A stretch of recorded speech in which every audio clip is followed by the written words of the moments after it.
మన రాష్ట్ర సహకార యూనియన్ చైర్మన్ గారు మోహన్ రెడ్డి గారు, మరి అన్న పెద్దలు మొన్ననే డిసిసిబి వైస్ చైర్మన్గా ఎలక్ట్ అయినటువంటి మన శేఖర్ రెడ్డి అన్న గారికి, మరి అదేవిధంగా ఏఎంసీ డైరెక్టర్గా అపాయింట్ అయ్యి, అదేవిధంగా పిఎస్సిఎస్ బర్దిపూర్ చైర్మన్ గారు, మరి అదేవిధంగా గుండారం చైర్మన్ శ్రీధర్ గారు, మరి అదేవిధంగా ప్రిన్సిపాల్ గారు, మరి రిసోర్స్ పర్సన్ గారు, సిఓ గారు, అసిస్టెంట్ బిఎం గారు, అసిస్టెంట్ మేనేజర్ గారు, అకౌంటెంట్ గారు, మన డిసిఎంఎస్ సిబ్బంది, మరి వివిధ సెంటర్ల నుంచి ఇచ్చేసినటువంటి సిబ్బందికి మరి అందరికీ పేరు పేరున సహకార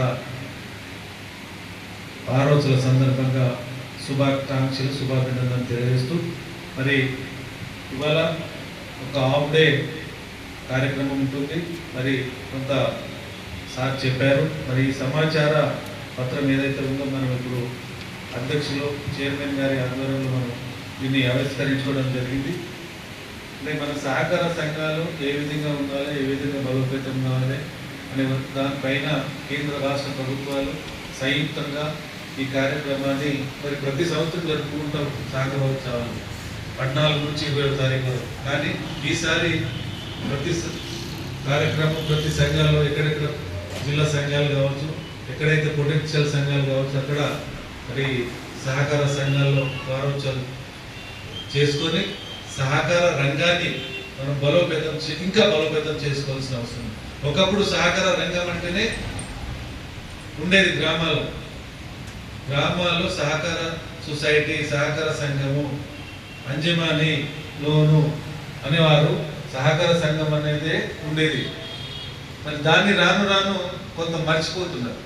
దాన్ని మళ్ళీ అందరం కలిసి సహకార ఒక ఉద్యమంగా దాన్ని ప్రజల ముందుకు తీసుకెళ్ళి ప్రజలకు, రైతులకు మరి సహకార సంఘానికి ఏదైతే గ్యాప్ వస్తుందో దాన్ని మనం ఇంకా దగ్గరికి తీసుకొచ్చి మరి దీనిలో కర్షకులు, రైతులు, ఎస్ఎన్జీస్, ఇందాకే మనము చెప్పుకున్నట్టు అన్ని రంగాల వారిని దీనిలో ఇన్వాల్వ్ చేసి ఇంకా బలోపేతం చేయవలసిన అవసరం ఉంది. అదేవిధంగా మోపాల్ సొసైటీ అధ్యక్షులు గంగారెడ్డి గారు వేదిక పెంచిన చైర్మన్, నాకు పదవి కాలం 5 ఏళ్ళు. కానీ నేను ఫస్ట్ ప్రైమరీ మెంబర్ని సొసైటీలో నేను ప్రైమరీ మెంబర్గా ఉన్నాను. ప్రైమరీ మెంబర్ నుంచి డైరెక్టర్ నుంచి సొసైటీ చైర్మన్ నుంచి DCCB director, IDCMS director, IDCMS director నుంచి చైర్మన్ డైరెక్టర్. ఈ స్టెప్ బై స్టెప్ వస్తుంది. సహకార సంఘాలు అంటే ప్రజాస్వామ్యయుతంగా మరి ఎలాంటి అవినీతి అక్రమాలు తావు లేకుండా రైతులకు సేవ చేసేది ఏకైక సమస్య ఏదైతే ఉన్నదో అది సహకార సంఘం అని చెప్పవచ్చు. కానీ కాలానుగుణంగా మార్పులు వస్తున్నాయి. ఇలా రోజు ఆనాడు పేపర్ల మీద మరి రిజిస్టర్లు రాసేవారు, క్యాష్ బుక్, లెడ్జర్లు, మీ అకౌంట్స్. కానీ ఇవాళ కంప్యూటర్ సిస్టమ్ వచ్చేసింది, ట్యాబ్ ఎంట్రీ వచ్చేసింది, స్పీడ్. ఇప్పుడు నిమిషాల్లో ఈ ప్రోగ్రామ్ కావాలి, ఈ రిపోర్ట్ కావాలంటున్నారు. కాబట్టి కాలానుగుణంగా ఎంప్లాయీస్ కానీ, సహకార సంఘ సిబ్బంది కానీ, మరి మేము కూడా మరి మారవలసిన అవసరం ఉంది రోజు. కాబట్టి సహకార సంఘాన్ని కూడా మీరు అప్డేట్ చేసుకోవాల్సిన అవసరం. ఇప్పుడే నేను చైర్మన్ గారితో కోరాను, ప్రతి సొసైటీ నుంచి సెలెక్టెడ్ వారిని మనం మన యూనియన్ ద్వారా వాళ్ళకు 2 days 3 days రెగ్యులర్గా ట్రైనింగ్, సబ్జెక్ట్ మీద అప్డేట్, బిజినెస్ మీద మనం డిఫరెంట్ ఇలా కమర్షియల్ బ్యాంకులు వచ్చేసినాయి. కమర్షియల్ బ్యాంకులు దీంట్లో వ్యాపారం, మనకేమో 1,00,000 కోట్లు, కానీ వాళ్ళు ఓన్గా బిజినెస్ చేస్తున్నారు. కాబట్టి మనకు నిధుల ప్రాబ్లం, మరి ఇక్కడ వ్యాపారం, సిబ్బంది ప్రాబ్లం. ఇంకోటి ఏంటంటే మనము ఏదైతే బిజినెస్ చేసుకుంటామో దాని మీద వచ్చే లాభాల మీదనే మనం మీ జీతాలు. కాబట్టి దాన్ని మనం ఏ విధంగా ఇంప్రూవ్ చేసుకోవాలని దాని ఈ వన్ డే సెమినార్ మనం ఏర్పాటు చేసుకోవడం జరిగింది. కాబట్టి రాబోయే రోజుల్లో గౌరవ చైర్మన్ గారికి నేను ఒకటే రిక్వెస్ట్ చేస్తున్నాను, మన జిల్లాలో సహకార సంఘాలు చాలా బలోపేతంగా ఉన్నాయి. ఇంకా మనం అప్డేట్ చేయవలసిన అవసరం ఉంది. తెలంగాణలో నెంబర్ 1 మన జిల్లా అన్ని రంగాలు. కాబట్టి దాన్ని మనం అప్డేట్ చేసుకోవాలంటే మరి తరచుగా మనం వారికి ట్రైనింగ్స్ కానీ సిస్టమ్ పైన, అకౌంట్స్ పైన ట్రైనింగ్స్ కావచ్చు, బిజినెస్ పైన ట్రైనింగ్స్ కావచ్చు, సంఘాలను ఏ విధంగా బలోపేతం చేయాలా దానిపైన ఓరియంటేషన్ కావచ్చు, అలాంటి మనం ఇస్తే. ఎందుకంటే మీరు కూడా సహకార రంగం నుంచే మనం ఇక్కడికి వచ్చాం. మీరు కానీ నేను కానీ మనం అక్కడ ప్రైమరీ లెవెల్ నుంచి ఇక్కడికి వచ్చాం. కొంత మనం మార్పు తీద్దామనే ఒక ఆలోచన మీకు మేము ఖచ్చితంగా సహకరిస్తాం. ఎందుకంటే మన జిల్లా నుంచి మీరు మొదటిసారిగా మన సహకార యూనియన్గా చైర్మన్గా కావడం చాలా మన జిల్లాకు అదృష్టం. కాబట్టి దీంట్లో ఉన్నటువంటి సాధక బాధకలు ఏమున్నాయో మీకు చాలా తెలుసు. కాబట్టి మనం అందరం కలిసి మన జిల్లాలో ఏదైతే రైతులకు మనకు ఉన్నటువంటి గ్యాప్ను ఫిల్అప్ చేయడము, మరి ఎంప్లాయీస్కి ఉన్నటువంటి వారికి అప్డేట్ చేయడము, వాళ్ళకి ట్రైనింగ్స్ ఇవ్వడం, ఈ కార్యక్రమాలు మనం చేయవలసిందిగా మీ తరఫున మరి మా తరఫున మీకు కోరుకుంటూ, మరి అధ్యక్ష చైర్మన్ గారు వరంగల్ పోవాలి కాబట్టి వారి యొక్క మెసేజ్ ఉంటుంది, వారి యొక్క సందేశం తర్వాత ఇది కంటిన్యూ ఉంటుంది. మన స్టాఫ్ ఇంకెవరు వస్తే పిలిపండి, సార్ ఉంటారు, మీరు మన వాళ్ళని అందరినీ పిలిపండి. Half day up to lunch వరకు కంటిన్యూ చేయవలసిందిగా నేను కోరుకుంటూ, మరి అధ్యక్షుల వారికి ప్రోగ్రామ్స్ ఉన్నాయి, పెళ్లిళ్ళు ఉన్నాయి, మరి అక్కడ వరంగల్లో వారికి మీటింగ్ ఉంది కాబట్టి మనం పిలువగానే వచ్చినందుకు వారికి ప్రత్యేకంగా ధన్యవాదాలు తెలియజేస్తూ వారి యొక్క సందేశాన్ని 71వ సహకార వారోత్సవాల సందర్భంగా ఐడిసిఎంఎస్ నిజామాబాద్లో ఏర్పాటు చేసినటువంటి సహకారోత్సవాల్లో ఏర్పడిన సభకు సభాధ్యక్షత వహించినటువంటి సోదరుడు తారాచంద్ర గారు, అధ్యక్షులు తారాచంద్ర గారు, అదేవిధంగా డిసిసికి ఉపాధ్యక్షులు చంద్రశేఖర్ రెడ్డి గారు, కోఆపరేటివ్ యూనియన్ ప్రిన్సిపల్ గారు వెంకన్న గారు, అదేవిధంగా రామకృష్ణన్న గారు చైర్మన్, అదేవిధంగా గంగారెడ్డి శ్రీధర్ ఇద్దరికి కూడా, అదేవిధంగా ఐడిసిఎంఎస్ స్టాఫ్కు సిఓ అందరికి కూడా ఈ సందర్భంగా సహకార వారోత్సవాల శుభాకాంక్షలు తెలియజేస్తూ, ఒక రకంగా రోజుకు ఇబ్బందులోకి వెళ్తున్నటువంటి సహకార వ్యవస్థను పునరుజ్జీవం చేయాలంటే అది మనందరిపైన ఉంది.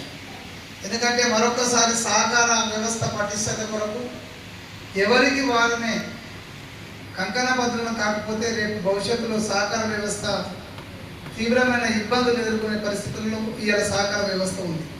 దానికి కారణం ఎవరంటే అందులో అందరం అంటే ఒక పక్క రాజకీయ నాయకులు కావచ్చు, ఇంకో పక్క సిబ్బంది కూడా కావచ్చు.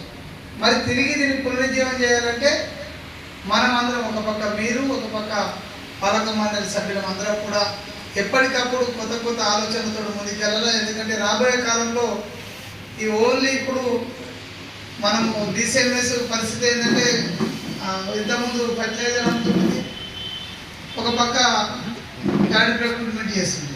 కానీ ఇలా ఫర్టిలైజర్ మ్యాక్సిమం బంద్ అయిపోయింది.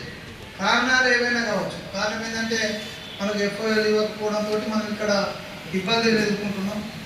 ఒక ప్యాడీ ప్రొక్యూర్మెంట్ ఉంది, ఆ ప్యాడీ ప్రొక్యూర్మెంట్ రేపటి రోజు ఏదైనా కారణంతో ఆగిపోయినప్పుడు మరి డిసిఎంఎస్ ఏం చేయాలి? ఈ ఐడిఎస్ఎంఎస్కి ఉన్నటువంటి రేపటికి ఉన్నటువంటి వ్యాపార లాభం దేని మీద వ్యాపారం చేయాలనేది మీరే ఆలోచన చేసుకోవాలి. ఎందుకంటే వేదిక పైన ఉన్నటువంటి పాలక సభ్యులు ఎప్పుడు కూడా 5 years ఒకసారి దిగిపోతారు. మళ్ళీ అవకాశం రావడం రాకపోవడం అనేది రెండో అంశం. కానీ ఈ సంస్థ నడాలా, మీకు జీతభత్యాలతో పాటు ఆర్థిక వనరులు సమకూర్చాలంటే అది మీ పైన ఎక్కువ ఆధారపడిందని మీకు సందర్భంగా తెలియజేస్తున్నాను. ఎందుకంటే ఈరోజు సబ్జెక్ట్ కూడా సహకార వారోత్సవాల భాగంగా 17th రోజు వ్యాపారాభివృద్ధికి సంబంధించిన సబ్జెక్ట్ ఇక్కడ. అంటే అందులో మీరు కూడా వ్యాపారానికి సంబంధించి పూర్తిగా వ్యాపారం పైన ఆధారపడ్డ సంస్థలలో ఇది మన మార్కెటింగ్ సంస్థ. కానీ నేను చూసిన మనం అందరం చూసుకున్నదే, గతంలో మనకు ప్యాడీ ప్రొక్యూర్మెంట్ లేకముందు సాలరీస్ కూడా ప్రాబ్లం ఉన్నటువంటి పరిస్థితి ఈ సంస్థనే ఎదుర్కొన్నది. అంటే వేరే దాని ఈ సంస్థనే ప్యాడీ ప్రొక్యూర్మెంట్ ప్రారంభం కాకముందు జీతభత్యాలకు కూడా ఇబ్బందులు ఎదుర్కొన్నటువంటి పరిస్థితి. మరి తిరిగి ఆ పరిస్థితి వస్తే మనం ఎట్లా ఈ సంస్థను మనగడలో ఉంచగలుగుతాం? ఏ విధంగా ఈ సంస్థను ముందుకు తీసేయగలుగుతాం, మీ తర్వాత తరాలకు మీకు అసలు ఎట్లా ఈ సంస్థ నడిపించగలుగుతున్నది ఒక దీర్ఘకాలికమైన ప్రణాళిక చేసుకోకపోతే రేపు జరిగే నష్టాన్ని మీరు ఒక్కసారి ఇది అడ్వాన్స్గా ఊహించుకోవాల్సిందే. కారణం ఏంటంటే ఇప్పుడు నేను రెండు చెప్పిన సబ్జెక్టులో ఒకటి ఆల్రెడీ బంద్ అయిపోయింది. మేమైతే ఫైట్ చేస్తున్నాం. మన తుమ్మల నాగేశ్వర గారితో కూడా నేను క్లియర్ చెప్పిన సార్, డిసిఎంఎస్ ఉన్న వ్యాపారమే ఫర్టిలైజర్ సప్లై సార్. దాన్ని మీరు ఇవ్వకపోతే బాగుండదంటే మన సెక్రటరీ గారు ఏమన్నారంటే DCMS also one of the society అన్నాడు sir. One of the society కదా సార్. డిసిఎంఎస్ ఈ జిల్లాలో ఉన్నటువంటి అన్ని సహకార సంఘాలకు ఫర్టిలైజర్ సప్లై చేసేటటువంటి సంస్థ. మరి మీరు ఎఫ్ఐఎల్ ఇవ్వకపోతే జరిగే పరిస్థితి ఏంటంటే రైతు మీద భారం పడుతుంది. సరైన సమయాలలో ఎరువులు అందించలేము అని నేను ఆ రోజు అలాగే చెప్పిన. నేనైతే వాస్తవానికి ఇంకో ప్రపోజల్ కూడా చేసిన సార్. డిసిసిబి టెస్కాప్ ఏ విధంగా అయితే ఉన్నాయో వాస్తవానికి డిసిఎంఎస్లు మార్కెట్ ఆ విధంగానే ఉండాలి. అక్కడ ఒకే వ్యాపారాన్ని రెండు సంస్థలు చేయడం ద్వారా అదొక రకంగా నష్టమే తప్ప లాభం కాదు సహకార వ్యవస్థకు. మార్కెట్ హైదరాబాద్లో ఉంటే డిసిఎంఎస్నే వ్యాపారంలో డిసిఎంఎస్ భాగస్వామ్యం చేసి డిసిఎంఎస్ మార్కెట్ ఉండే విధంగా చూస్తే సంస్కరణ చేయవలసిన అవసరం ఉంది సార్. డిసిఎంఎస్ను మార్కెట్ మీరు వేరే వేరే చూసుకోలేదు, రెండు కూడా ఒకే రకమైన వ్యాపారాలు చేసే సంస్థలు. మరి డిసిఎంఎస్ మనుగడ సాధించాలంటే కంపల్సరీ మార్కెట్ చేసే ప్రతిదాన్ని డిసిఎంఎస్ ద్వారా చేయించినప్పుడు మాత్రమే ఆ సంస్థ మనుగడ సాధ్యమవుతుందని నేను డైరెక్ట్ మంత్రి గారు తీసుకున్నటువంటి రివ్యూలో సహకార సంఘాలకు సంబంధించిన విషయం చెప్పినా. కాబట్టి దయచేసి మనమంతా కూడా ముఖ్యంగా మీరు ఇలా చాలామంది ఇంకో 20 సంవత్సరాలు ఉద్యోగాలలో మీరందరూ మీ సర్వీసు రెండు విషయాలు అయితే ప్రమాద గతికలు తీవ్రంగా కనిపిస్తున్నాయి. ఏ క్షణంగా ఆగిపోవచ్చు మనకు వచ్చే ఆర్థిక వనరులు. కారణం ఏంటంటే ప్యాడీ ప్రొక్యూర్మెంట్ ఉన్నన్ని రోజులే అవి కూడా రోజు రోజుకు ఇంకా మనకు తగ్గుతూ పోతున్నాయి సెంటర్లు. గతానికి ఇప్పటికి ఇంకా తగ్గింది. అంటే వాస్తవానికి మన వ్యాపారంలో అది లేదు. ఏది ప్యాడీ ప్రొక్యూర్మెంట్ అనేది మన వ్యాపారం కాదు. మనకు ఆర్థిక వనరులు లేక మన అప్పుడున్న పాలక వర్గాలు కలెక్టర్ను ప్రభుత్వాన్ని రిక్వెస్ట్ చేయడంతో వచ్చినటువంటి పరిస్థితి. మరి ఇవన్నీ అయిపోయినప్పుడు మీరే ఆలోచించుకోండి, రేపు ఈ సంస్థ మనుగడ ఏ విధంగా సాధ్యమవుతుంది. మనకేం మీ సాలరీస్ వచ్చిన దాన్ని కిరాయిలు వచ్చేది లేదు, వేరే అదర్ ఇన్కమ్ కూడా మనకు లేదు. ఎందుకంటే ఖచ్చితంగా ఇది మీరు ఆలోచించుకొని కొత్త రకమైన వ్యాపారాల వైపు అవసరం అనుకుంటే బ్యాంక్ లోన్ తీసుకొని చేయకపోతే ఈ సంస్థ ప్రధానంగా సహకార సంఘాల వ్యవస్థలో అందరికి ఇబ్బందులు, ఎక్కువ ఇబ్బంది డిసిఎంఎస్ ఉంటుంది. ఇవి అనుకునేది బంద్ అవుతుంది. కాబట్టి ఆల్టర్నేట్ వ్యాపారాల వైపు ముందుకెళ్లాల్సిందిగా చైర్మన్ గారిని కూడా కోరుతున్నాను.